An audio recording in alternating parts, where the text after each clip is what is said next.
அன்புக்கும் இறை நேசத்திற்கும் உரைத்தான் அல்லாஹ்வின் நல்லடியார்களே, நபிகள் நாயகம் ஸல்லல்லாஹு அலைஹி வஸல்லம் அன்னவர்களுடைய வரலாற்று தொடரில் கடந்த வாரத்தில் ஹுதைபியா ஒப்பந்தத்தை பற்றி பார்த்தோம். ஹிஜ்ரி 6 கடைசியில் நபிகள் கோமான் ஸல்லல்லாஹு அலைஹி வஸல்லம் அன்னவர்கள் கனவு கண்டதின் அடிப்படையில் மக்காவுக்கு புறப்படுகிறார்கள். ஹுதைபியா என்ற இடத்தில் குஃபாரை குறைஷிகள் வலுவான சக்தி பெருமானாரையும் பெருமானாரது தோழர்களையும் அழிக்க வேண்டும் என்பதற்காக அவர்கள் எடுத்த முயற்சி கடும் முயற்சி. இந்த வலுவான சக்திகள் எல்லாம் ஒன்று சேர்ந்து ஒரு ஒப்பந்தம் செய்கிறார்கள். உங்களோடு இனி நாங்கள் சண்டையிட மாட்டோம், எங்களில் யாராவது இஸ்லாமாகி அங்கே வந்தால் திருப்பி அனுப்ப வேண்டும், உங்களில் யாராவது மதம் மாறி இங்கே வந்துவிட்டால் நாங்கள் அனுப்ப மாட்டோம் என்று ஒருதலை பட்சமாய் ஒரு ஒப்பந்தம் நடக்கிறது. ஆனால் பெருமானார் இதை மிக பெரும் நனவாய் கருதுகிறார்கள். காரணம், குறைஷிகளினுடைய கவனத்தை திருப்பினால் மற்ற சக்திகளை எளிதாய் வென்றுவிடலாம். இப்பொழுது குறைஷிகளோடு ஒப்பந்தம் நடந்து விடுகிறது ஹுதைபியாவில். உங்களோடு நாங்கள் போர் செய்ய மாட்டோம்.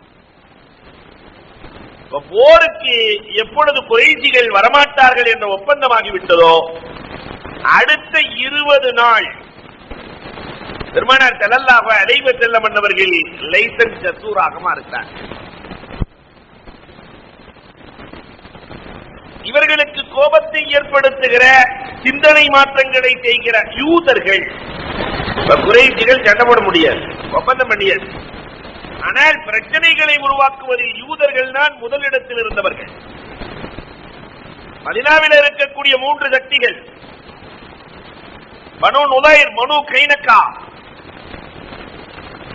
இல்லையா, யூதர்கள், பனு குறைதா, இந்த 3 சக்திகளும் ஒன்றாய் சேர்ந்து அத்பான் என்று சொல்லுகிற இந்த குறைஷி இனத்தோடு மக்காவாசிகளோடு இணைந்து பிரச்சனையை உருவாக்கிக் கொண்டே இருக்கிறார்கள். இந்த நேரத்தில் குறைஷிகளை சரி செய்து விட்டார் பெருமானார், சரி செய்து விட்டார்கள். அடுத்த சக்தி யூதர்கள் தான். யூதர்கள் தன்னுடைய கட்டுப்பாட்டுக்கு வந்துவிட்டால் எல்லாம் சரியாகிவிடும். அதனால பெருமானார் ஸல்லல்லாஹு அலைஹி வஸல்லம் அன்னவர்கள் ஹிஜ்ரி 7 துவக்கத்தில் யூதர்களை வெல்ல வேண்டும். அதற்கான படை அமைப்பை பெருமானார் தயார் செய்கிறார்கள். ஏறத்தாழ மதீனாவில் இருந்து ஒரு 80 மைல் தொலைவில் இருக்கக்கூடிய கைபர், அன்பிற்குரியவர்களே, ஒரு சிலர் 180 கிலோமீட்டர் என்று சொல்லுகிறார்கள். வரலாற்று ஆசிரியர்கள் நிறைய பேசுகிறார்கள். ஆனா மதீனாவுக்கு சென்றவர்களுக்கு தெரியும், கைபருக்கு செல்ல வேண்டுமானால் 380 கிலோமீட்டர் என்று போட்டு வைத்திருக்கிறார்கள். வரலாறு 80 மைல் என்கிறது. ஒரு பக்கம் மதீனாவுக்கு சென்று பார்த்தால் அன்பிற்குரியவர்களை கொஞ்சம் எண்ணி பார்க்கிறோம். ஆக யூதர்கள் வாழ்ந்த பகுதி மதீனாவில் இருந்து ஒரு 80 100 மைல் தூரத்தில் இருக்கிறது, இன்றைக்கும் இருக்கிறது. வாழ்வதற்கு தகுதி இல்லாத பகுதியாய் இன்றும் இருக்கிறது. அன்புக்குரியவர்களே, நபிகள் கோமான் ஸல்லல்லாஹு அலைஹி வஸல்லம் முடிவெடுத்தார்கள். ஹுதைபியாவுக்கு சென்ற அதே 1400 பேர்கள் புறப்படுகிறார்கள். எண்ணிக்கையில் பெருமானார் போருக்கு செல்லுகிற போதே சொல்லுகிறார்கள், முஸ்அப் முஸ்தலைப் 2 பேர்களும் வர வேண்டாம். யாருக்கு வாகன வசதி இல்லையோ அவர்கள் வர வேண்டாம். அவர்கள் எல்லாம் சிரமமானவர்கள், முஸ்அப் பலகீனமானவர்கள், வைஃபானவர்கள். இவர்களும் பெண்கள், குழந்தைகள், பெரியவர்கள், முதியவர்கள் யாரும் வர வேண்டாம். பெருமானார் கட்டளை இடுகிறார்கள். அதுல ஒருத்தர் பொதுவாகவே வர வேண்டாம்னு சொன்னா தானே வர்றதுக்கு தயாராவாங்க நம்மால. அதிலே ஒருவர் தன்னிடத்திலே வாகன வசதி இல்லை, இருந்த போதிலும் கூட வர வேண்டும் என்று வந்தார்கள். சரியான வாகன அமைப்பு இல்லாத காரணத்தினால் போர்க்களத்தில் ஷஹீதாகிறார்கள். பெருமானார் ஸல்லல்லாஹு அலைஹி வஸல்லம் கடிந்து கொண்டார்கள் என்ற வரலாறையும் பார்க்கிறோம். அவருக்கு நான் ஜனாஸா தொழுகை நடத்த மாட்டேன் என்றார் நபிகள் கோமான் ஸல்லல்லாஹு அலைஹி வஸல்லம். படை தயாராகிறது. ஆனால் யூதர்களுக்கு வருகிற விஷயத்தை பெருமானார் எப்பொழுதுமே அறிவிப்பதில்லை. படை கிளம்பி சென்று கொண்டிருக்கிறது. அப்பாத் இப்னு பிஷ்ர் ரலியல்லாஹு தஆலாவை தான் உளவுத்துறையாக, கைபருக்கான உளவாளியாக, ஒட்டகத்தை தேடுபவரை போன்று யூதர்கள் வாழுகிற பகுதிகளை தேடுகிறார்கள். புது மனிதரை போன்று தெரிகிறதே, நீங்கள் யார் என்று கேட்கிறார்கள். என் ஒட்டகம் காணாமல் போய்விட்டது, நான் ஒரு வியாபாரி, தேடிக்கொண்டு வருகிறேன் என்று அவர்களுக்குள்ளே நுழைந்தார்கள். அங்கே கைபரில் என்னென்ன இருக்கிறது என்பதை அவர்களோடு இணைந்து போய் 8 கோட்டைகள், பெரும் பெரும் கோட்டைகள், 8 கோட்டைகள் யூதர்களின் கைவசம் இருக்கிறது. ஏறத்தாழ 2 ஆண்டுகளுக்கான உணவுப் பொருட்களை தயார் செய்து வைத்திருக்கிறார்கள்.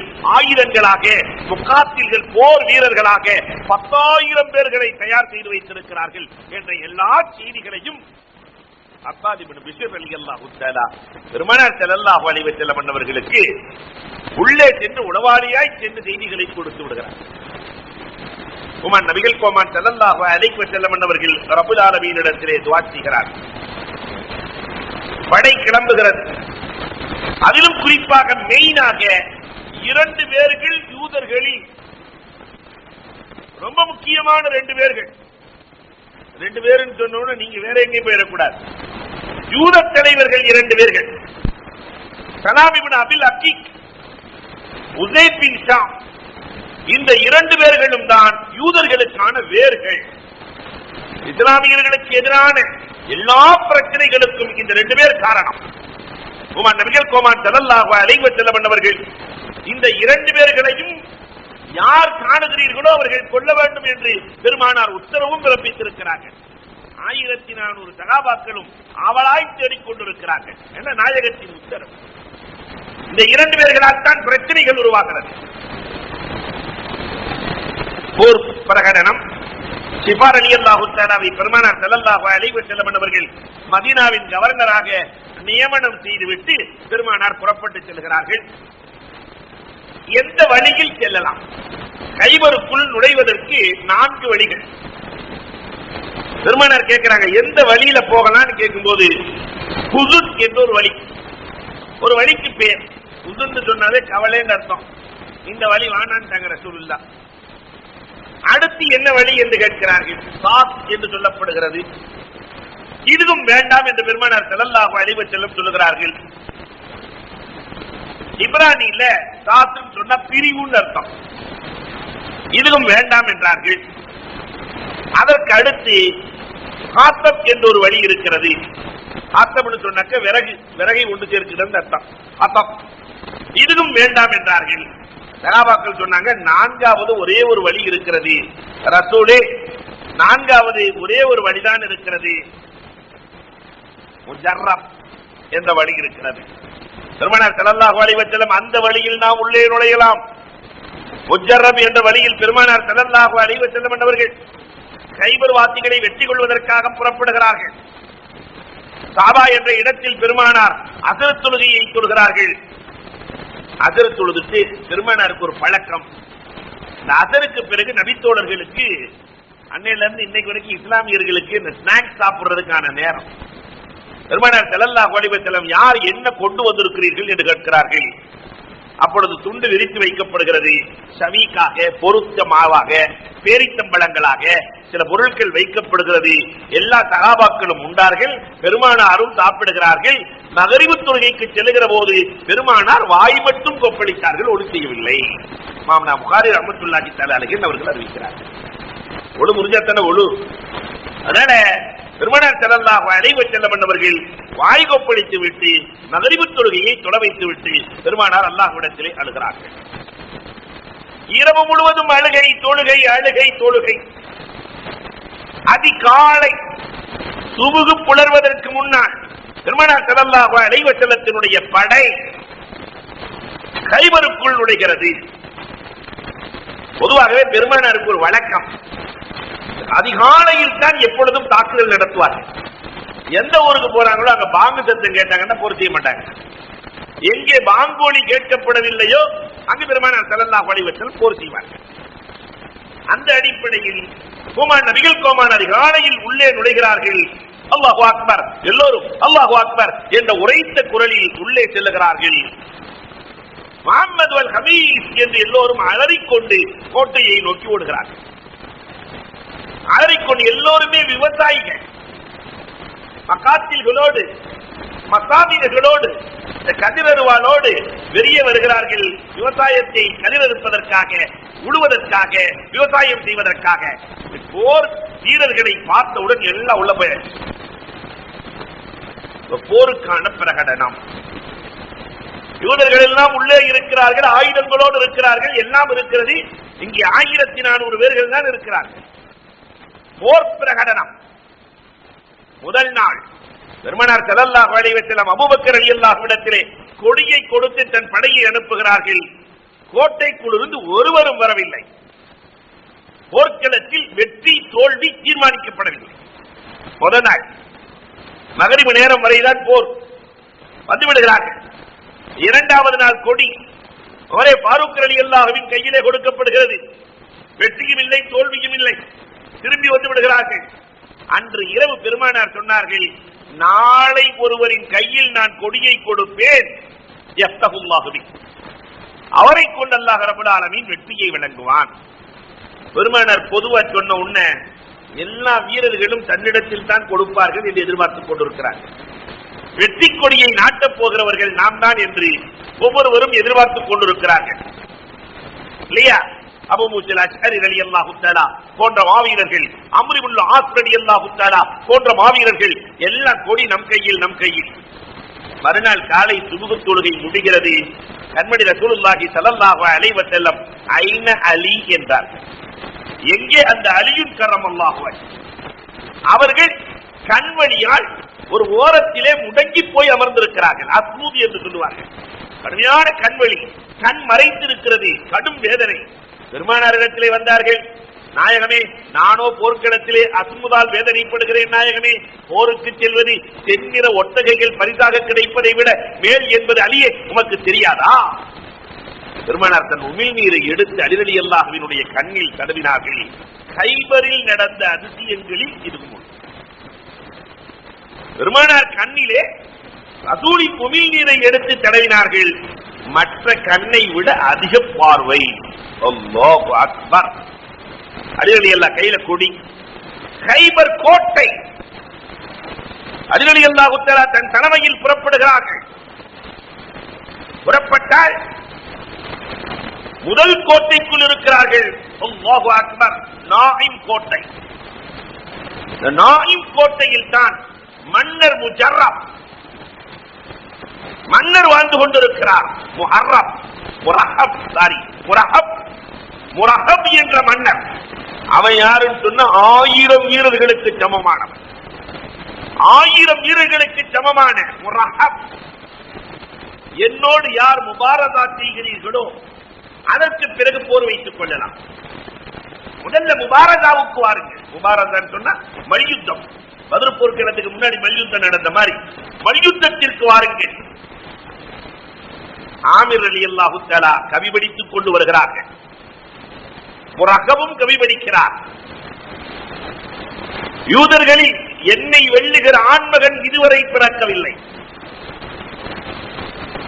உங்களில் இருக்கிற ஆண்மக்கள் யாராவது என்னோடு மோத திறமை இருந்தால் வந்து மோதி பாருங்கள். அதே மாதிரி நீங்க ஆமிர் ரலியல்லாஹு பாட்டு படிச்சுட்டு போறாங்க. இதுவரை இந்த ஆமிர் களத்தில் இறங்கி புறமுதுகு காட்டி பழக்கம் இல்லை. ஒன்று வெற்றி அல்லது இறைவனிடத்தில் ஷஹாதத் என்ற உயர்ந்த அந்தஸ்தை பெறுவார். வாரும். அல்லாஹு அக்பர். பளபளக்கிற வாழ். யூத சக்தி அன்றைக்கும் இன்றைக்கும் வெகுவாகவே இருந்தது. பளபளக்கிற வாளோடு வந்து ஆமிர் ரலியல்லாஹு தஆலாவினுடைய வாளின் மீது தன் வேகத்தை காட்ட ஆமிர் ரலியல்லாஹு தஆலா தன் வாளால் தடுக்கிறார்கள். இருந்த போதிலும் கூட குட்டை வாள். ஆமிர் ரலியல்லாஹு தஆலா அந்த யூதனின் காலை வெட்டுகிறேன், முரஹபின் காலை வெட்டுகிறேன் என்று வேகமாக வாள் வீசுகிற போது அவர்கள் வாளை அவர்களின் காலை வெட்டி விடுகிறது. முரஹபால் ஷஹீதாகிறார். அடுத்து களத்தில் குதிக்கிறார்கள். அஞ்சா நெஞ்சம் கொண்ட யாரின் கைவசம் கொடி இருக்கிறதோ அலியுல் கர்ரமல்லாஹு வஜ்ஹன் அவர்கள் களத்தில் குதிக்கிறார்கள். அலி எல்லாம் போர்க்களத்திலே குதித்து விட்டால் என்ன நடக்கும்?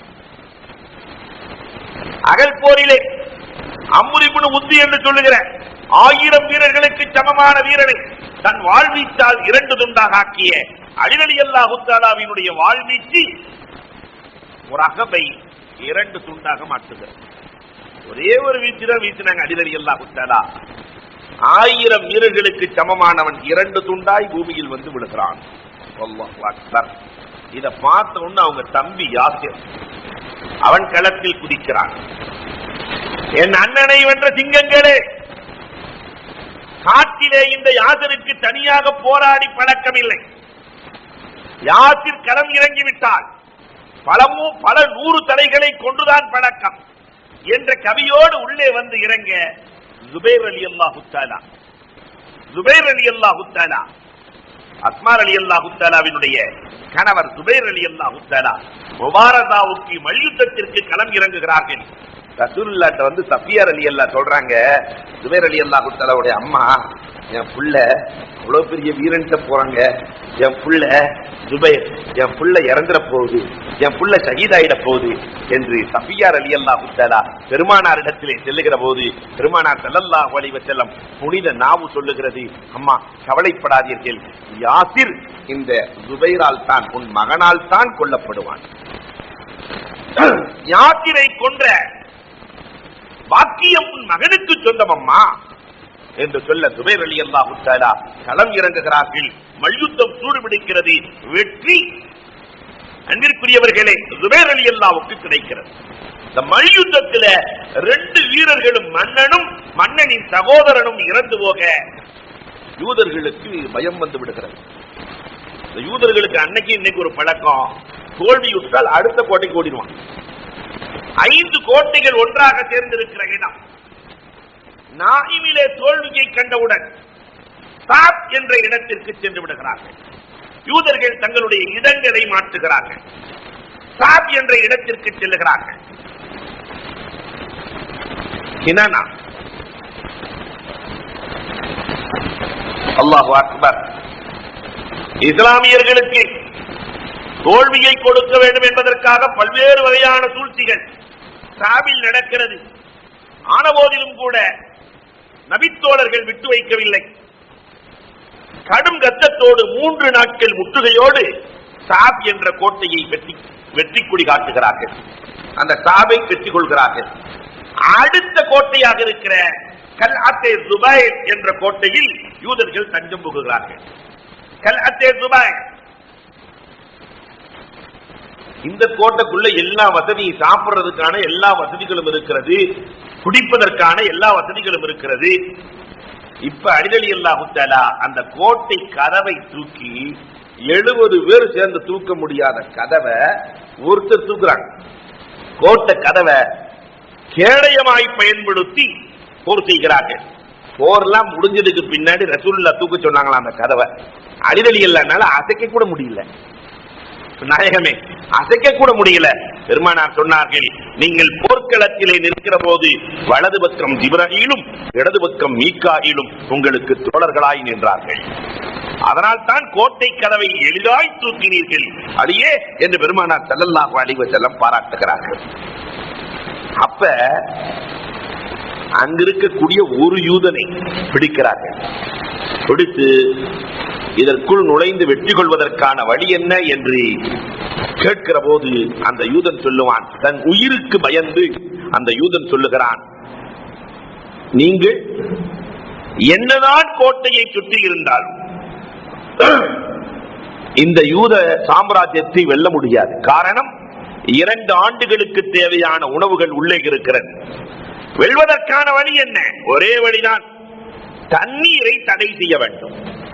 தண்ணீர் எடுக்க எந்த பகுதிக்கு வருகிறார்களோ அந்த பகுதியை தடை செய்தால் யூதர்கள் வெளியே வருவார்கள், அவர்களை வென்றுவிடலாம். அதற்கு பிறகுதான் தண்ணீருக்கு வருகிற பகுதி தடை செய்யப்படுகிறது. அந்த யூத கூட்டம் வெளியே வருகிறார்கள். அந்த கோட்டையையும் கல்அத்தே ஜுபைரையும் வெற்றி கொள்ளப்படுகிறது. அல்லாஹு அக்பர். வெற்றி பொருட்களாய் மிஞ்சனீக்குகள், கொஞ்ச நெஞ்ச வெற்றி பொருள் அல்ல.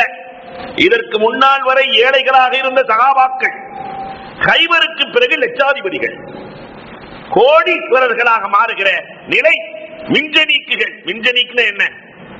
இப்ராஹிம் அலைஹிஸ்ஸலாத்தை தூக்கி போட்டாங்களா இல்லையா? ஒரு கருவியின் வழியாக கல்லை தூக்கி போடுகிற கருவி. அந்த மின்ஜனீக்குகள் பல வெற்றி கொள்ளப்படுகிறது. அடுத்த கோட்டைக்கு செல்லப்படுகிறது. அடுத்த கோட்டை ஒரு சில தினங்களில் வெற்றி கொள்ளப்படுகிறது, கல்அத்தே உபை. ஆனா 5வது கோட்டை கல்அத்தே நிசார். இந்த கோட்டையில தான் இது யாராலும் தாக்க முடியாத வலுவான கோட்டை. இதிலேதான் குழந்தைகள், பெண்மணிகள் தங்களுக்கு தேவையான எல்லா பொருட்களையும் இதற்குள் தான் ரகசியமாய் ஒளித்து வைத்திருந்தார்கள். அத்தனையும் இருக்கிற கோட்டை நிசார். இந்த கோட்டையை வெற்றி கொள்வது எளிதான காரியம் அல்ல. இதற்கு என்ன செய்வது? இப்பொழுதுதான் ஹப்பாப் இப்னுல் முன்திர் ரலியல்லாஹு தஆலா அவர்கள் ஆலோசனை கொடுக்கிறார்கள். நாயகமே, கோட்டைக்கு அருகில் நாம் இருக்க வேண்டாம். அவர்கள் எரிகிற அம்புகள் நம்மை தாக்கும், நாம் அவர்களை தாக்க முடியாது. ஹப்பாப் இப்னுல் முன்திர் தீர்க்கமான ஆலோசகர். காரணம், பத்ர் போர்க்களத்தில் ரசூலுல்லாஹ் ஒரு இடத்தை பிடிச்சு தங்க போகும்போது ஹப்பாப் இப்னுல் முன்திர் ரலியல்லாஹு தஆலா 23 வயசு. நாயகமே, இது உங்களுடைய அபிப்பிராயமா ஆலோசனையா? உங்களுடைய கட்டளையா அபிப்பிராயமா? என்னுடைய அபிப்பிராயம் தான். கட்டளையாக இருந்தால் நான் மாறமாட்டேன், அபிப்பிராயமாக இருந்தால் இந்த இடம் வேண்டாம் என்று சொன்னார்களே, அதை போலவே இங்கேயும் கேட்கிறார்கள், இது கட்டளையா அபிப்பிராயமா? என் அபிப்பிராயம் தான், இந்த இடத்தில் தங்க வேண்டாம், தூரமாக தங்கிக் கொள்ளலாம். மின்ஜனீக்குகளின் வழியாக நிசார் கோட்டையை உடைப்போம், உள்ளே நம்முடைய படைகள் செல்லட்டும், வெல்லட்டும். அல்லாஹு அக்பர். அந்த படைகள் மின்ஜனீக்குகளின் வழியாக கோட்டையை உடைத்துக் கொண்டு சென்று அங்கிருக்கிற பெண்களும் குழந்தைகளும் கைப்பற்றப்படுகிறார்கள். பெண்கள் சிறைபிடிக்கப்பட்டார்கள். வரலாறு பேசுகிறது, பெரும் பெரும் யூத தலைவர்கள் மண்டியிட்டார்கள். அந்த நிசார் கோட்டைக்குள்ளிருந்து வந்ததுதான் சஃபியா. சிறைவாசிகளில் 2 கூட்டத்தினுடைய தலைமை பீடத்தில் இருக்கக்கூடிய சஃபியா பின் சுஹைல் ரசூலின் அன்பு மனைவி. அதுக்கு முன்னாடி யூத தலைவரின் மகள். 5 கோட்டையும் ஒரு இடம். கடும் வெற்றிக்கு பிறகு ஏறத்தாழ 1 மாதத்தை கடந்து பெருமானார் தங்கி இருந்து வெற்றி வாகை சூடப்படுகிறது. அதுக்கு அடுத்து இருக்கிற 3 கோட்டைகள் ஹமூஸ். இந்த கோட்டையில் மட்டும் போராட்டம் நடந்தது. பாக்கி 2 கோட்டையினுடைய தலைவர்களும் தானே வந்து ஒப்பந்தம் செய்வதற்கு தயாராகிறார். இதற்கு மேல் இந்த நபித்தோழர்களை வெல்ல முடியாது என்று எல்லோரும் ஒப்பந்தத்திற்கு தயாராகி விடுகிறார்கள். அல்லாஹ் அக்பர். அன்பிற்குரியவர்களே, இந்த நேரத்தில் தான் பக்கத்தில் இருக்கிற பதக் போர் இல்லாமலேயே வருகிறார்கள். போர் இல்லாமல் ரசூலிடத்திலே சரண்டர் ஆகிவிட்டால் கனிமத் பொருட்கள், அந்த ஊரை, அந்த பொருளை ரசூலுல்லாஹ் தனக்கு சொந்தமாக்குவார்கள், பைத்துல் மாலுக்கு சொந்தமாக்குவார்களே தவிர இது கனிமத்தாக பிரித்து கொடுக்கப்படாது. அதே மாதிரியே வாதியுல் குரா என்ற பகுதியும் இனி இஸ்லாமியர்களை வெல்ல முடியாது, முகம்மதின் படையை வெல்ல முடியாது என்று தானே ஒப்பந்தத்திற்கு தயாராகிறார். நாங்க எங்க ஊர்ல வசிச்சுக்கிறோம், உங்களுக்கு ஜிஸியா கொடுத்துறோம், வரி கொடுத்துறோம் என்று பெருமானார் ஸல்லல்லாஹு அலைஹி வஸல்லம் அவர்களிடத்திலே முன் வருகிறார்கள். அல்லாஹ் அக்பர். பூமான் நபிகள் கோமான் யூதர்களினுடைய கடுமையான அந்த தாக்குதலில் வெற்றி காணுகிறார்கள். வெற்றி பொருளாய் பெருமானார் ஸல்லல்லாஹு அலைஹி வஸல்லம் அவர்களுக்கு ஏராளமான பூமிகள், சொத்து சுகங்கள் பெருமானாருக்கு வந்து கிடைக்கிறது. அதை பெருமானார் ஸல்லல்லாஹு அலைஹி வஸல்லம் 36 பகுதிகளாக போட்டார்கள். கிடைக்க பல 100 கிலோமீட்டர்கள். அதை பெருமானார் 36 பகுதிகளாக போட்டு ஒவ்வொரு பகுதியையும் கண்மணி ரசூலுல்லாஹி ஸல்லல்லாஹு அலைஹி வஸல்லம் 100ஆக பிரித்தார்கள். 36 பெருக்கல் 100 எவ்வளவு?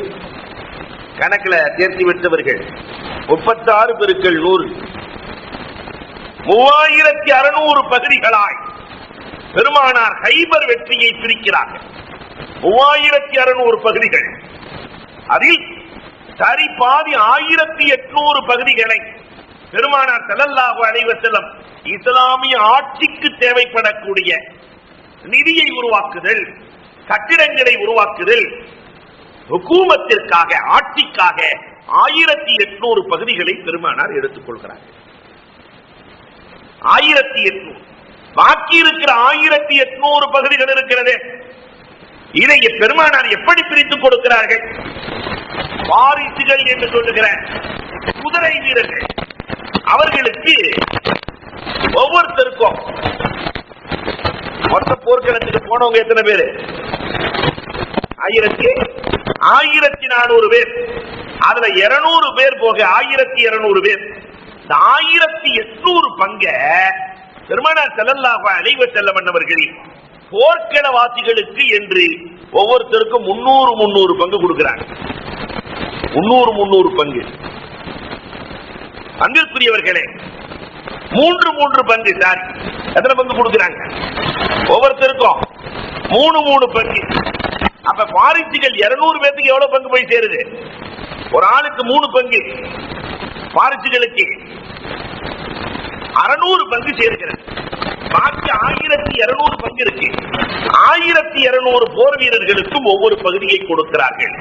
அந்த ஒரு பகுதியினுடைய விலை எவ்வளவு தெரியுமா? பெருமானார் ஸல்லல்லாஹு அலைஹி வஸல்லம் அவர்கள் ஒரு பங்கு கொடுத்தாங்களா இல்லையா?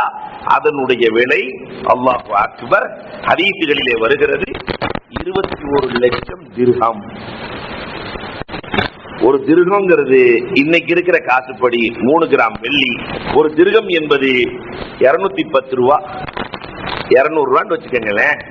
அப்ப 21 லட்சம் பெருக்கள் 200 எவ்வளவு வச்சு கணக்கு போட்டுக்கங்க. ஏறத்தாழ 21 லட்சம் பெருக்கள் 200, 4 கோடி ரூபாய். நேற்று வரை ஏழையாக இருந்த நபித்தோழர்கள் இன்றைக்கு 4 கோடிக்கு சொந்தக்காரராய் மாறி போகிறார்கள். கைபர் போரின் வெற்றி இஸ்லாத்திற்கு ஒரு பெரிய ஏற்றத்தையும் முன்னேற்றத்தையும் தருகிறது. சகாபாக்களுக்கு உள்ளத்துல 4 கோடி வந்துருச்சுன்னு சொன்னா எல்லாத்தையும் அபேஸ் பண்ணி நம்மள மாதிரி மாடி வீடு கட்டிடலாம், அதை செஞ்சிடலாம், இதை செஞ்சிடலாங்கிற எண்ணம் எல்லாம் வராது.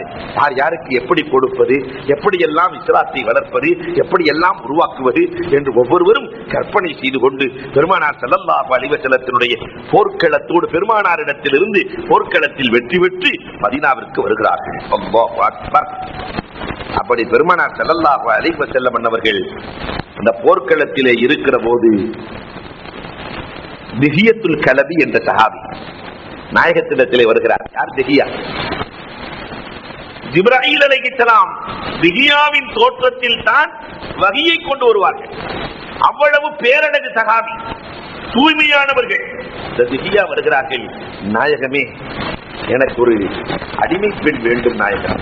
பெருமானார் சொன்னாங்க, இந்த அடிமைகள் யார் இருக்காங்களோ, பெண்கள்லாம் சிறைப்படுத்தப்பட்டிருக்கிறது, அவர்கள் அடிமையாக்கப்பட்டு விட்டார்கள். அதனால உங்களுக்கு விருப்பமானவர்களை நீங்கள் எடுத்து செல்லுங்கள். அவங்க போனாங்க. நேரா போய் சஃபியா ரலியல்லாஹு அன்ஹா தூக்கிட்டாங்க. இன்னும் சஹாபி வர்றாரு. நாயகமே, சஃபியா அரசு குலத்து பெண், உங்களை தவிர வேறு யாருக்கும் தகுதி வர மாட்டார். குஃபு ரொம்ப முக்கிய. மார்க்கத்தில் பொருத்தம் என்பது மார்க்கத்தில் மிக மிக முக்கியம். எங்கே பொருத்தம் பார்க்கப்படவில்லையோ அங்கு சரிவுதான் என்பதை ஸஹாபா ரசூலுல்லாஹ் பல இடங்களில் நிரூபித்திருக்கிறார்கள். அதனால வந்து சொல்றாரு, நாயகமே, அது யூத குலத்து 2 குலத்தினுடைய தலைவி, தலைவருக்குத்தான் பொருத்தம் ரசூலே, அதனால உங்களுக்குத்தான் பொருத்தம். பெருமானார் அழையுங்கள். திஹியத்துல் கலபி ரலியல்லாஹு தஆலா அழைக்கப்படுகிறார்கள். வந்தாங்க. நீங்க சஃபியாவை விட்டுவிட்டு மற்ற பெண்களை யார் வேண்டுமானாலும் நீங்கள் எடுத்துக் கொள்ளுங்கள். அதை போன்றே திஹியத்துல் கலபி ரலியல்லாஹு தஆலா எடுத்துக் கொண்டார்கள். கண்மணி ரசூலுல்லாஹி ஸல்லல்லாஹு அலைஹி வஸல்லம் அவர்கள் சஃபியா ரலியல்லாஹு தஆலாவை உரிமை விட்டு பெருமானாரே மனமும் முடித்துக் கொள்கிறார்கள். அந்த உரிமையையே மகராக மாற்றி. ஷாஃபி மதுஹப்ல இது கூடும், உரிமையை மகராக மாற்றுது. ஹனபி மதுஹப்ல கூடாது. மகரை முஅஜ்ஜல் என்று சொல்லுவார்கள். அதற்கு பிறகு காசு கொடுத்தரணும். ஆக மகரையே, உரிமையையே மகராக மாற்றி பெருமானார் ஸல்லல்லாஹு அலைஹி வஸல்லம் மனமுடித்துக் கொள்கிறார்கள். பெருமானார் மனமுடித்த அன்று உள்ளே ஒன்று நடக்கிறது. சஃபியா ரலியல்லாஹு தஆலாவினுடைய கன்னத்தில் காயம். பெருமானார் ஸல்லல்லாஹு அலைஹி வஸல்லம் என்னன்னு கேட்கிறாங்க. என்னுடைய கணவர், புதிய கணவர் கினானா, நான் ஒரு கனவு கண்டேன். அந்த கனவை என் கணவனிடத்தில் சொன்னேன். என்ன கனவு தெரியுமா? மதீனாவிலிருந்து நட்சத்திரம் ஒன்று என் மடியில் இறங்குகிறது, என் மடியில் இறங்கி என் இதயத்திற்குள் புகுகிறது. இப்படி ஒரு கனவு கண்டேன். இதை என் கணவரிடத்திலே சொல்லுகிற போது கன்னத்தில் அறைந்து சொன்னார், நீ மதீனத்து சக்கரவர்த்தியை மணமுடிக்க நாடுகிறாயா? மதீனத்து சக்கரவர்த்தியை நீ மணந்து கொள்ள நாடுகிறாயா? ஒரு காலத்திலும் இது நடக்காது என்று கன்னத்தில் அறைந்தார். அந்த அறையின் தாக்கம் தான் இது. பெருமானார் ஸல்லல்லாஹு அலைஹி வஸல்லம் அவர்கள் என்னை பிடித்திருக்கிறதா? அங்கேயும் அடிமைய பெருமானார் ஸல்லல்லாஹு அலைஹி வஸல்லம் அடிமையாக்கவில்லை பெருமானார். வரலாறுகள் பேசுகிறது. அல்லாஹு அக்பர், தாஹா ரசூலை கண்ட யார்தான் பிடிக்கவில்லை என்று சொல்லுவார்கள். ஆனால் இதற்கு இடையிலே யூத பெண் இல்லையா, அதனால் ஏதாவது சூழ்ச்சி செய்து அந்த பெண்மணி ரசூலுக்கு தீங்களித்து விடுவார்கள் என்று ரசூலுல்லாஹ்வுடைய கூடாரத்தை சுற்றி சுற்றி வருகிறார்கள். அபூ அய்யூப் அல் அன்சாரி சுற்றி சுற்றி வருகிறார்கள், இரவு முழுவதும் பாதுகாக்கிறார்கள். பெருமானார் ஸல்லல்லாஹு அலைஹி வஸல்லம் காலையில வெளியே வரும்போது அப்படியே கோட்டையை சுத்தி வந்துட்டு இருக்கிறாங்க, பெருமானார் இருக்கிற இடத்தை சுத்தி வந்துட்டு இருக்கிறாங்க. என்ன அபூ அய்யூபே, யூத பெண்மணியோடு இரவு தங்கினீர்கள், உங்களுக்கு ஏதாவது அசௌகரியம் ஏற்பட்டு விடுமோ என்று பயந்து கொண்டுதான் ரசூலே உங்களை பாதுகாப்பதற்காக நான் சுற்றி கொண்டிருந்தேன். பெருமானார் துஆ செய்கிறார்கள். யாருக்காக? அபூ அய்யூப் அன்சாரிக்காக. அல்லாஹ் மஃபல் அபா அய்யூப், அல்லாஹ் இந்த அபூ அய்யூபை நீ பாதுகாத்துக் கொள்வாயாக. கமா யஹ்ருசுனி, என்னை இரவு பாதுகாத்ததை போல அவரை நீ பாதுகாத்துக் கொள்வாயாக. ஹுமான் நபிகள் கோமான் ஸல்லல்லாஹு அலைஹி வஸல்லம் துஆ செய்கிறார்கள். அல்லாஹு அக்பர். பெருமானார் ஸல்லல்லாஹு அலைஹி வஸல்லம் சஃபியா ரலியல்லாஹு தஆலாவை கைபர்ல கல்யாணம் பண்ணியாச்சு.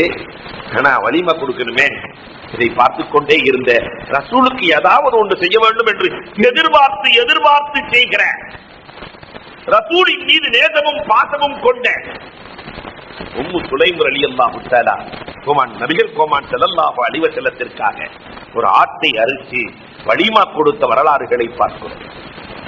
அல்லாஹு அக்பர். கைபர் போர்க்களம் முடிகிறது. பெருமானார் ஸல்லல்லாஹு அலைஹி வஸல்லம் அவர்கள் வருகிறார்கள். வருகிற வழியில் சஹாபாக்களுக்கு எவ்வளவு கனவு இருந்திருக்கும், எத்தனை கனவுகள். அதுல ரசூலின் கடிவாளத்தை பிடித்துக் கொண்டே மிதுகம் ரலியல்லாஹு தஆலா வருகிறார். மிதுகம் கடிவாளத்தை பிடிச்சிட்டு வர்றாங்க. அல்லாஹு அக்பர். ஒரு எதிரி ரசூல் ஸல்லல்லாஹு அலைஹி வஸல்லத்தை கொல்ல வேண்டும் என்பதற்காக அம்பை எய்கிறான். அந்த அம்பு குறி மாறி மிதுகம் ரலியல்லாஹுவின் நெஞ்சில் பாய்கிறது. ரசூலுல்லாஹ்வினுடைய குதிரையின் கடிவாளத்தை பிடித்துக் கொண்டு வருகிற மிதுகம் ரலியல்லாஹுவினுடைய நெஞ்சிலே அம்பு பாய்கிறது. அதே இடத்திலே மிதுகம் ரலியல்லாஹு தஆலா ஷஹீதாகிறார்கள். மதீனாவுக்குள்ள நுழைஞ்ச லட்சாதிபதி கோடீஸ்வரன். இதுவரை ஏழ்மையின் உச்சம். எப்படியெல்லாம் கனவு கண்டு வந்திருப்பாரு. நபித்தோழர்கள் எல்லாம் சுத்தி வந்து பேசுகிறார்கள், ஒரு சொர்க்கவாசி என்று பேசிக் கொண்டிருக்கிறார்கள். பெருமானாரின் கண்ணிலிருந்து 2 சொட்டு கண்ணீர் வருகிறது.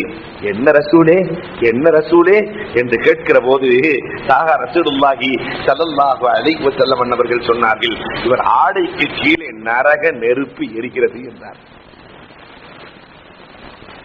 சஹாபாக்களுக்கு எல்லாம் அழுகை. உங்கள் குதிரையின் கடிவாளத்தை பிடித்துக் கொண்டு வந்த இவரின் ஆடைக்கு கீழே நரக நெருப்பா? பைத்துல் மால் போர்க்களத்தினுடைய பொருட்களை பிரிப்பதற்கு முன்னால், போர்க்களத்தில் கிடைச்ச பொருள் எல்லாம் ஒன்னா சேர்த்து பிரிப்பதற்கு முன்னால் இந்த ஆடையை எடுத்து இவர் அணிந்து கொண்டார் என்றார்கள். பைத்துல் மால் எவ்வளவு முக்கியம். ஆடையை எடுத்து அணிந்து கொண்டதால் ஆடைக்கு கீழ் நரக நெருப்பு எரிகிறது. கூட்டத்தை கிழிச்சுக்கிட்டு ஒரு சகாபி ஓடி வந்து 2 செருப்பு வாரி கொடுக்கிறார்கள். ரசூலே, என் செருப்புக்கு வார் இல்ல, 2 வார் சும்மா கிடைச்சு, அதை எடுத்துட்டு வந்தேன் ரசூலே. புகாரி அறிவிக்கிறார்கள். பெருமானார் ஸல்லல்லாஹு அலைஹி வஸல்லம் சொன்னார்கள், இது செருப்பு வார் அல்ல, சிராக்குன் அவ் சிராக்கானி மினன் நார், இது நரகத்தின் வார். பைத்துல் மாலின் பொருளை சொந்தமாக்குகிற அதிகாரம் உங்களுக்கு எங்கிருந்து கிடைக்கும்? அல்லாஹு அக்பர். நபிகள் கோமான் ஸல்லல்லாஹு அலைஹி வஸல்லம் சென்று கொண்டிருக்கிறார்கள். சண்டை யார்கிட்ட போட்டுட்டு வர்றாங்க பெருமானார்? யாருக்கு வெற்றி கிடைத்திருக்கிறது? யாரிடத்திலிருந்து? யூதர்களிடத்திலிருந்து. ஒரு யூத பெண்மணி ரசூல் ஸல்லல்லாஹு அலைஹி வஸல்லத்துக்கு விருந்து கொடுக்கிறாங்க. என்ன அதிசயம்! பெருமானார் அந்த விருந்தை ஏற்கிறார். நாம இருந்தா நம்புவோமா? யூதர்களோடு வெற்றி கண்டு அந்த யூதர்களை வென்று வருகிற வழியில் ரசூலுக்கு விருந்து. யூத பெண்மணி, நான் உங்களுக்கு விருந்து கொடுக்கிறேன் முஹம்மதே. பெருமானார் அந்த நேரத்திலும் யூத பெண்மணியின் விருந்தை ஏற்கிறாங்க. அந்த அம்மாவோ விஷத்தை தோய்த்து வைத்திருக்கிறார். பெருமானார் ஸல்லல்லாஹு அலைஹி வஸல்லத்தினுடைய நபித்தோழர்கள் கடும் பசியில் இருக்கிறார்கள். விருந்து கொடுக்கிற போது பிஸ்ரி இப்னு பரா ரலியல்லாஹு தஆலா அவர்கள் வேகமாக எடுத்து சாப்பிட்டு விடுகிறார்கள். பெருமானார் ஸல்லல்லாஹு அலைஹி வஸல்லம் ஒரு லுக்மாவை எடுத்து வாயில வச்சாங்கல்ல, அந்த மாமிசம் பேசுகிறது. மாமிசம் ரசூலுக்கு நடந்த கைமரில் நடந்த அதிசயங்கள் என்ற வரலாறுகளை நீங்கள் பார்த்தால் பெருமானார் உமிழ்நீரை எடுத்து வைத்த அதிசயத்தை போல இறந்து போன பொறித்த மாமிசம் பேசுகிறது. ரசூலே, என்னை தொடாதீர்கள், இங்கே விஷம் தோய்க்கப்பட்டிருக்கிறார். பெருமானார் ஸல்லல்லாஹு அலைஹி வஸல்லம் அந்த அம்மாவை கூப்பிட்டாங்க. ஜெய்னப் அந்த அம்மா பேரு. அந்த அம்மாவை கூப்பிட்டாங்க. ஏம்மா, எதற்காக விஷம் வைத்தார்? உங்களை நபி என்று எல்லோரும் சொல்லுகிறார்கள். நபி என்றால் விஷம் ஒன்றும் செய்யாது. நபி இல்லை என்றால் என் சமூகத்தை கொன்ற வென்ற உங்களை கொல்ல வேண்டும் என்பதற்காகத்தான் இருந்துச்சு. நீங்கள் உண்மையான நபி என்பதை நான் தெரிந்து கொண்டேன். அஷ்ஹது அல்லா இலாஹ இல்லல்லாஹ் அன்னக ரசூலுல்லாஹ். இங்கேதான் சஹாபாக்களுக்கு மத்தியிலே கருத்து வேற்றுமை. ஒரு சிலர் சொல்லுவார்கள், பிஸ்ரி இப்னு பரா இறந்து போன காரணத்தினால் அந்த பெண்மணிக்கு பழிவாங்கப்பட்டது என்ற வரலாறும் இருக்கிறது. ஈமான் கொண்ட காரணத்தினால் பெருமானார் மன்னித்து ஏற்றுக்கொண்டார்கள் என்ற வரலாறும் இருக்கிறது. பெருமானார் ஸல்லல்லாஹு அலைஹி வஸல்லம் அவர்கள் போர்க்களத்தை முடித்துவிட்டு மதீனாவிற்கு செல்வதற்குள் இத்தனை வேலைப்பாடுகள். அல்லாஹு அக்பர். இதற்கு இடையில் மதீனாவில் பெருமானாரை காண்பதற்காக அபூ ஹுரைரா ரலியல்லாஹு தஆலா அவர்கள் மதீனாவுக்கு வருகிறார்கள். அபூ ஹுரைரா ரலியல்லாஹு தஆலாவை பொறுத்தவரை ஒரு பெண்மணி இடத்தில் சாப்பாட்டுக்காக வாழ்ந்தவர். சோறு கொடுத்தா எல்லா வேலையும் செய்வாங்க. அந்த அம்மா சொல்லிருச்சு, மதீனாவில் ஒரு பெரிய மனுஷன் இருக்கிறாரா, அவர்கிட்ட போ முகம்மது என்று, அவர் உனக்கு உணவு கொடுப்பார் என்று சொல்ல நேரா பெருமானார் ஹைபருக்கு போயிருக்கிற வேளையில் தான் வருகிறார்கள். மதீனாவிலே ஷிஃபார் ரலியல்லாஹு தஆலா இருக்கிறார்கள். அவங்கள்ட்ட போய் முகம்மது யாருன்னு கேட்கிறாங்க. இந்த அபூ ஹுரைரா முகம்மது யாருன்னு. அவர் வருவார், அதுவரை எதிர்பார்ப்போம் என்று தங்க வைத்திருக்கிறார்கள். ஆஹா, ரசூலுல்லாஹி ஸல்லல்லாஹு அலைஹி வஸல்லம் அவர்கள் மதீனாவிற்கு செல்லுகிறார்கள். மதீனாவிலே அபூ ஹுரைரா ரலியல்லாஹு தஆலா நேரா ரசூலுல்லாஹ்வை பார்க்கறாங்க, கரம் பற்றுகிறார்கள், இஸ்லாத்தை தழுவுகிறார்கள். அல்லாஹு அக்பர். இஸ்லாத்தை தழுவுகிறார்கள். தலியவுடன் என்ன கேட்டாங்க தெரியுமா? அபூ ஹுரைரா, உங்க கூட இருந்தா சோறு கிடைக்குமா? உங்க கூட இருந்தா சாப்பாடு கிடைக்குமா? ஆனால் ரசூல் ஸல்லல்லாஹு அலைஹி வஸல்லம் அவருடைய அந்த வெகுளித்தனமான வார்த்தைகளை கேட்டு உடலுக்கும் உள்ளத்திற்கும் நான் உணவு தருகிறேன், உடலுக்கும் உள்ளத்திற்கும் உணவு தருகிறேன். பெருமானார் ஸல்லல்லாஹு அலைஹி வஸல்லம் கொடுத்தார்கள். பெருமானாரோடு சேர்ந்து 4 ஆண்டுகள், இதில் 7 தான் அவர் இஸ்லாத்துக்கே வர்றாரு. 11 ரசூலுல்லாஹ் மறைகிறார்கள். 4 வருஷத்துல 5000 சொச்சம் ஹதீசுகளை உலகத்தில் அறிவித்த அற்புத ராவி அபூ ஹுரைரா ரலியல்லாஹு தஆலா. ரசூலுல்லாஹ் வந்து சொல்றாங்க, ரசூலே, உங்க கூட இருக்கணும்னு ரொம்ப ஆசை, ஆனா நீங்க சொல்றதெல்லாம் மறந்து போகுது. அவ்வளவு மனுஷன் வெகுளி, என்ன சொன்னாலும் கேட்கிறேன், மறந்து போயிடுது. ரசூலுல்லாஹ் துண்டை விரிந்தாங்க. அவர் துண்டை விரிக்கிறாரு, வெறுங்கையத்தை அள்ளி போட்டாங்க. ரசூலுல்லாஹ் மூடுனாங்க, மூடுனாரு. நெஞ்சில வச்சுக்கோன்னாங்க, வச்சுக்கிட்டாரு. நம்மள மாதிரி இருந்தா அறிவாளியா இருந்தாக்கா என்னடா அது, சும்மா துண்டை விரிக்க சொல்றாரு, வெறுங்கை அள்ளி போடுறாரு. நம்ம தமிழ்ல சொல்ல வெறுங்கையிலேயே முளம் போடுறாருன்னு சொல்லுவானா இல்லையா? அதே மாதிரி அள்ளி போட சொல்லி ஒத்திக்க சொல்றாரு. ஆனால் அபூ ஹுரைரா ரலியல்லாஹு தஆலா அப்படியே செய்தார்கள். அதற்கு பிறகு அபூ ஹுரைராவுக்கு மறதியே இல்லை, மறதியே இல்லை. மாணவிக்கு முற்றிலும் வெளிப்பட்ட அபூ ஹுரைரா கைபரில் இருந்து ரசூல் வருகிற போது ரசூலுக்கு கிடைக்கிறார்கள். ஒரு நாள் வர்றாங்க, ரசூலே, பணக்கார சகாபாக்கள் நிறைய பேர் இருக்கிறாங்க, எனக்கு சோத்துக்கே வழி இல்லை, எனக்கு தர்மம் பண்ண ஆசையா இருக்கு.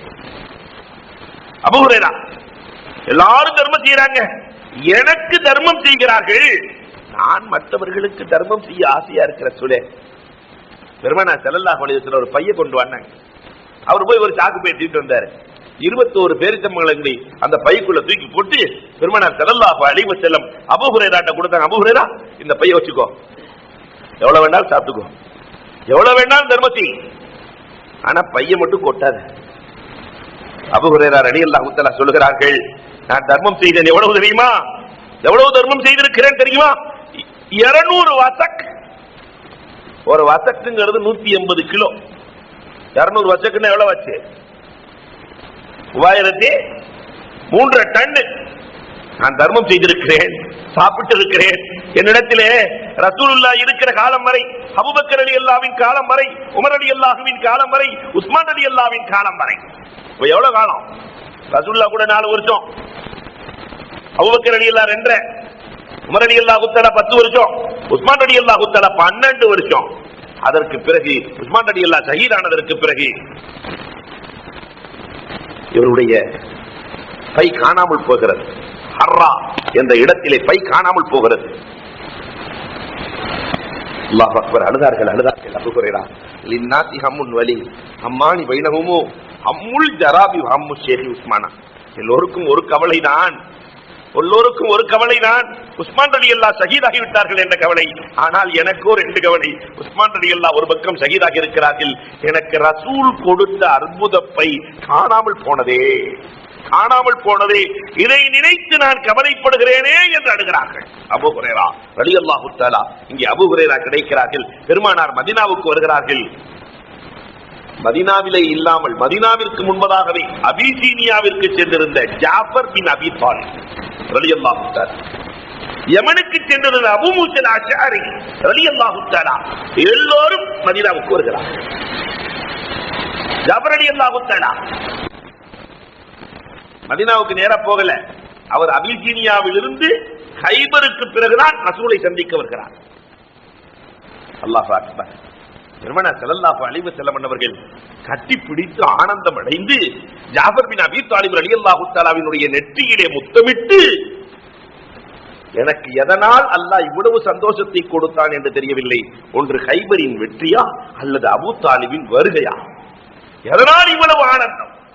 ஸைத் பின் ஹாரிஸா ரலியல்லாஹு தஆலா வருகிறார்கள். பெருமானார் நெற்றியிலே முத்தமிடுகிறார்கள். அன்புக்குரியவர்களே, பெருமானார் ஸல்லல்லாஹு அலைஹி வஸல்லம் அவர்களுக்கு மாபெரும் வெற்றியாய், மகத்தான வெற்றியாய் அல்லாஹ் ரப்பல் ஆலமீன் கைபர் போர்க்களத்தை அமைத்துக் கொடுத்தார். அந்த கைபரிலே இஸ்லாமியர்களில் 14 பேர்கள் ஷஹீதாகிறார்கள். குறைஷிகள், முஹாஜிர்கள் 4 பேர், அஸ்ஜா கபீலாவை சார்ந்த ஒருவர், அஸ்லம் கபீலாவை சார்ந்த ஒருவர், இன்னொருவர் அல்லாஹு அக்பர் ராஹி. பெருமானார் ஸல்லல்லாஹு அலைஹி வஸல்லம் கைபரிலே இருக்கிற போது ஒரு ஆடு மேய்க்கிற இடையர், சவாத் ஆடு மேய்க்கிற இடையர் ரசூலுல்லாஹ்வினுடைய நடத்தைகளை எல்லாம் பார்த்துக் கொண்டிருக்கிறார். உண்மையான மனிதரை போன்று தெரிகிறது, நல்லவரை போன்று தெரிகிறது என்று நேர போனாரு. உங்களை பார்த்தால் நல்லவரை போன்று இருக்கிறது, நான் என்ன செய்ய வேண்டும்? ஆடு மேய்க்கிற இடையர், நான் என்ன செய்ய வேண்டும் என்று கேட்க, பெருமானார் அஷ்ஹது அல்லா இலாஹ இல்லல்லாஹ் அன்னக ரசூலுல்லாஹ் என்று சொல்ல வேண்டும். கலிமாவை சொன்னார். இதற்கு பிறகு நான் என்ன செய்ய வேண்டும்? பெருமானார் வாளை எடுத்து கொடுத்தார்கள். சத்தியத்திற்காக போர் செய்ய வேண்டும். சென்றார், பல பேர்களை வென்றார், போர்க்களத்திலே ஷஹீதாகிறார். பெருமானார் ஸல்லல்லாஹு அலைஹி வஸல்லம் அவருடைய ஜனாதாவை கொண்டு வரப்படுகிறது. ரசூல் ஸல்லல்லாஹு அலைஹி வஸல்லம் சொன்னார்கள், இந்த சவாத் எந்த நன்மையும் செய்யவில்லை, தொழவில்லை, நோன்பு நோக்கவில்லை, எதுவும் செய்யவில்லை. ஆனால் ஈமான் கொண்டதற்காக அல்லாஹ் சொர்க்கத்தை தயார் செய்திருக்கிறான். அது மட்டுமல்ல, 2 ஹூர்லீன்கள் இவரை எதிர்பார்த்துக் கொண்டிருக்கிறார்கள். இறப்பதுக்கு முன்னாடி, போர்க்களத்துக்கு போறதுக்கு முன்னாடி இந்த சவாத் ரலியல்லாஹ் ஆடு மேய்க்கிற இடையர் இல்லையா, இஸ்லாத்தை தழுவுன உன்ன ரசூலுல்லாஹ் கேட்கிறாரு, ஆகவே நான் என்ன செய்யட்டும்? போருக்கு போங்க. அப்ப இந்த ஆடுகளை எல்லாம் என்ன செய்யட்டும்? எஜமான்ட்ட ஒப்படைக்கணுமா இல்லையா? எஜமான்ட்ட ஒப்படைக்கணுமா இல்லையா? கோமான் நபிகள் கோமான் ஸல்லல்லாஹு அலைஹி வஸல்லம் அந்த ஆடுகளை நோக்கி சொல்லுகிறார்கள், எஜமான் இடத்தில் நீங்கள் சென்று விடுங்கள். அல்லாஹு அக்பர். கைபரினுடைய அதிசயங்கள் என்று எழுதுகிற போது இதையும் எழுதுகிறார்கள். அந்த ஆடு பெருமானாரின் உத்தரவுக்கு இணங்க சவாத்தின் மாலிக் எஜமான் இடத்திலே தானே சென்றது என்ற வரலாறுகளை பாருங்கள். அல்லாஹு அக்பர். இதிலே அஹ்காம் ஐபார், இந்த ஹைபர் தருகிற பாடங்கள், நிறைய பாடங்களை எழுதுகிறார்கள். அதிலே ஒரு 10 பாடங்களை மட்டும் உங்களோடு நான் சொல்லிக்கொள்ள ஆசைப்படுகிறேன். கோமான் நபிகள் கோமான் ஸல்லல்லாஹு அலைஹி வஸல்லம் அவர்கள்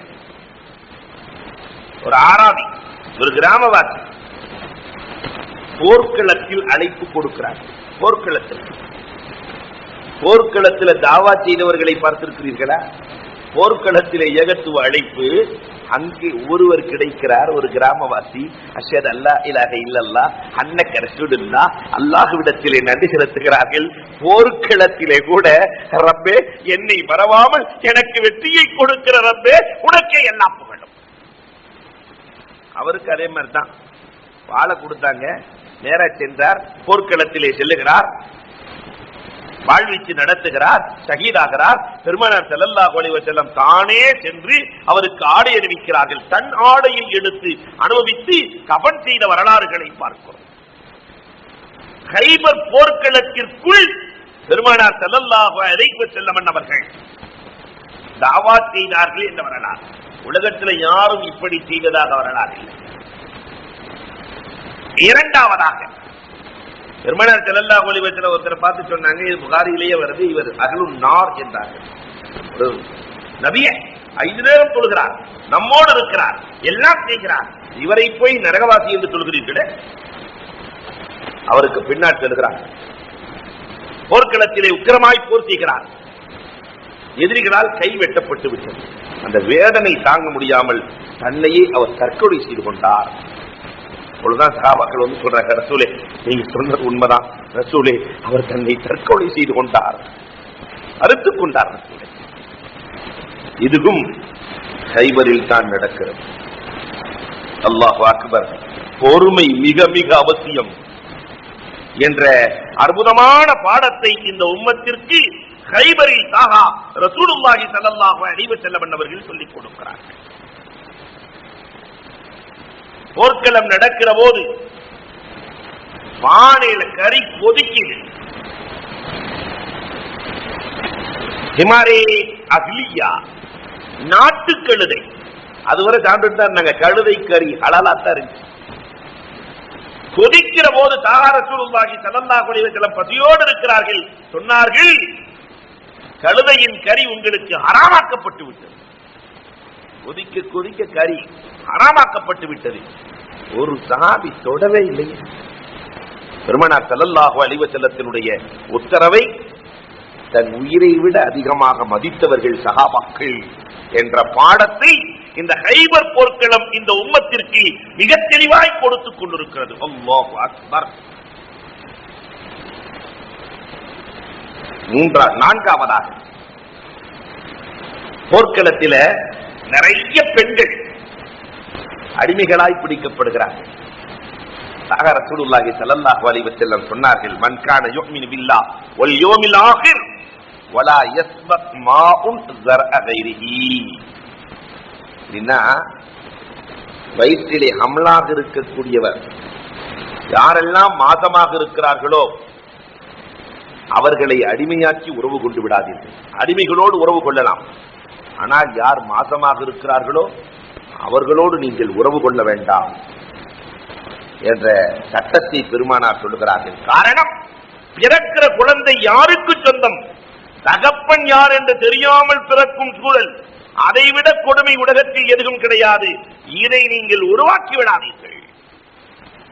நபிகள் கோமான் ஸல்லல்லாஹு அலைஹி வஸல்லம் அவர்கள் கட்டளையிட்ட வரலாறு கைவரித்தான் நடக்கிறது. ஐந்தாவதாக ஹுர்மத்துல் முத்ஆ. முந்தைய காலங்களில் எல்லாம் முத்ஆ ஹலாலாக இருந்தது. முத்ஆ என்று சொன்னால் போர்க்களத்திற்கு செல்லுவார்கள், 4 மாசம் 3 மாசம். வியாபாரத்திற்கு செல்லுகிற போது அங்க மகர் கொடுத்து ஒரு பெண்ணை மணந்து கொள்வார்கள். 3 மாசம் 3 மாச திருமணம், 2 மாச திருமணம் இல்லையா? சமீபத்தில் திருச்சியில் கூட நீங்கள் பத்திரிகையில் பார்த்திருக்கலாம், வாடகை மனைவிகள். உலகத்துல இன்னைக்கு வாடகை மனைவி கிடைக்கிற இடம் திருச்சின்னு போட்டு கிளிகளின் கிழிச்சான். அன்புக்குரியவர்களே, இது மாதிரி முத்ஆ ஹலாலாக இருந்தது. பெருமானார் ஸல்லல்லாஹு அலைஹி வஸல்லம் கைபர் போர்க்களத்தில் தான் சொன்னார்கள், முத்ஆ ஹராமாக்கப்பட்டு விட்டது. பெண்ணுக்கு மதிப்பளிக்க வேண்டிய இஸ்லாம் முதாவை ஹராமாக்குகிறது. போற இடத்துல 40 நாளைக்கு 30 நாளைக்கு 2 மாசத்துக்கு 4 மாசத்துக்குலாம் ஒரு பெண்ணை கல்யாணம் பண்ணி கலட்டி விடுகிற சூழல் வரவே கூடாது என்று கண்மணி ரசூலுல்லாஹி ஸல்லல்லாஹு அலைஹி வஸல்லம் தடுத்ததும் கைவரித்தான். ஏழாவதாக ஹுர்மத்துர் ரிபா. அல்லாஹு அக்பர். ரிபா முழுமையாக ஹராமாக்கப்பட்டது. ஃபஅதனு பிஹர்பி மினல்லாஹ். யாராவது வட்டியில் இறங்கினால் அல்லாஹ்வோடு போர் செய்வதற்கு சமம். الربا 70 جزء ايسرها اينكح الرجل امه. வட்டிக்கு 70 கிளைகள் இருக்கிறது. ஒரு அருமையான மரம் அது. 70 கிளைகள் இருக்கிறது.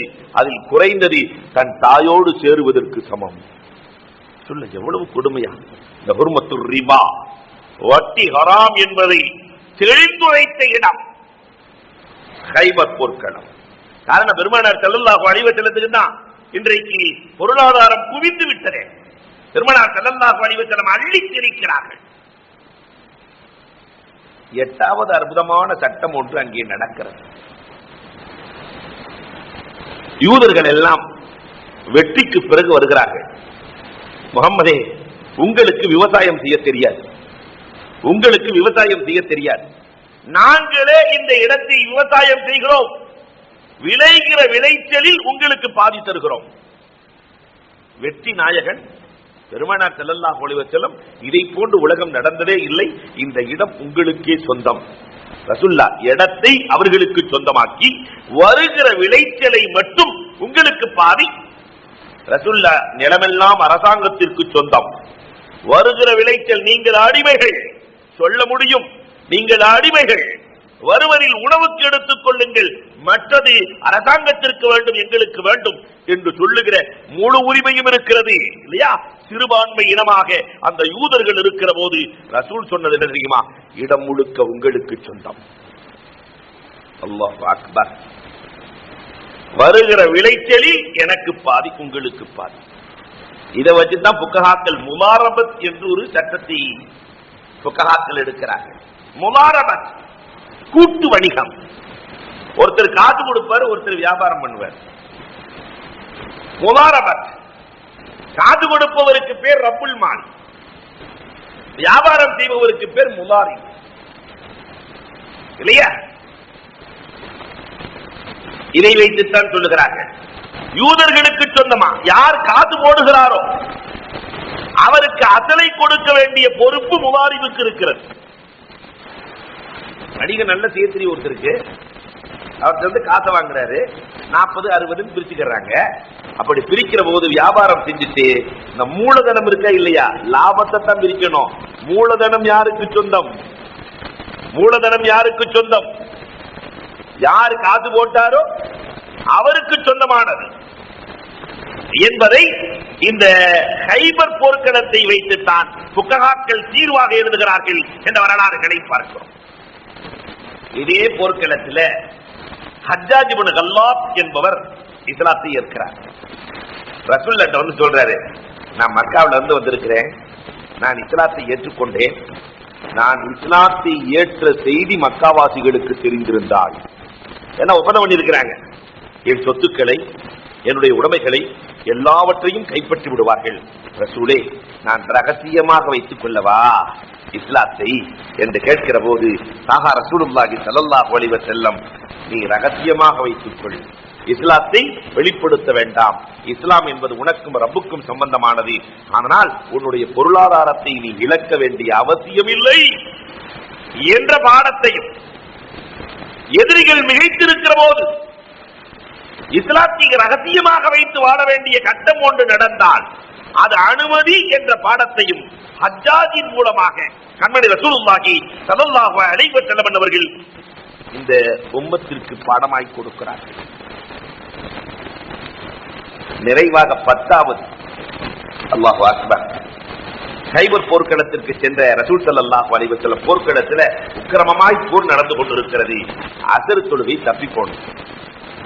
அசர் தொழுகை தப்பி போனது. உமரே ஃபாரூக் ரலியல்லாஹு உமர் ரலியல்லாஹு தஆலா இயற்கையிலேயே தொழுகையின் மீது ஆக நேசம் கொண்டவர்கள் இல்லையா? தொழுகை தப்பி போனவுடன் உமர் ரலியல்லாஹு திட்டிக் கொண்டே வருகிறார். தூதர்களை கடுமையாய் ஏற்றுகிறார்கள். இமாம் புகாரி அறிவிக்கிறார்கள். அப்ப ரசூலுல்லாஹ் வந்து சொல்றாங்க, ரசூலே அஸ்ர் தொழுகையே தப்பி போய் விட்டது. ரசூல் பெருமானார் ஸல்லல்லாஹு அலைஹி வஸல்லம் சொன்னார்கள், நானும் தொழவில்லை. இரண்டு பேர்களும் சேர்ந்து அசரையும் தொழுகிறார்கள். அதற்கு பிறகு மகரிபையும் தொழுகிறார்கள். இந்த உம்மத்திற்கு ஒரு பாடத்தை கற்றுத் தருகிறார்கள். சாஹிபு தர்த்தீப் தொடர்ந்து தொழக்கூடியவர்கள் இருக்கிறார்களே, அவர்களுக்கு தொழுகை தப்பிவிட்டால் முதலில் அசரை தொழ வேண்டும். அதற்கு பிறகு எந்த தொழுகை தப்பிச்சோ ஃபர்ஸ்ட் அதை தொழுகணும். அதற்கு பிறகு கலா என்ற சட்டம் ஒன்று இருக்கிறது என்ற பாடத்தையும் ஹைபரின் மூலமாக கண்மணி ரசூலுல்லாஹி ஸல்லல்லாஹு அலைஹி வஸல்லம் அவர்கள் சொல்லிக் கொடுக்கிறார்கள். இத்தனை பாடங்களும் இந்த ஹைபரில் கிடைக்கிறது. நேற்று வரை ஏழையாக இருந்தவர்கள் ஹைபருக்கு பிறகுதான் இஸ்லாமிய வளர்ச்சி. இதுவரை 3000 பேர் இருந்த முஸ்லிம்கள் அல்லாஹு அக்பர் இனிமேல் ஹைபருக்கு பிறகு லட்சமாய் மாறப்போகிறார்கள். எப்படி மாறுகிறார்கள், எப்படி இஸ்லாம் வளர்கிறது என்பதை இன்ஷா அல்லாஹ் அடுத்தடுத்த வாரங்களில் காணலாம். அல்லாஹ் ரப்பல் ஆலமீன் கேட்டதின்படி அமல் செய்கிற தௌஃபீக்கை எனக்கும் உங்களுக்கும் அல்லாஹ் நசீபாக்கி தருவானாக. வாஹிரு தஅவானா அல்ஹம்துலில்லாஹி ரப்பில் ஆலமீன். இன்ஷா அல்லாஹ் அடுத்த வாரம் ரசூலின் வரலாறு நடைபெறும். ஒரு வாரம் விட்டு ஒரு வாரம் தான் நடக்குது. அடுத்த வாரத்தை விட்டு அடுத்த வாரம் வெளியே செல்ல இருக்கிற காரணம்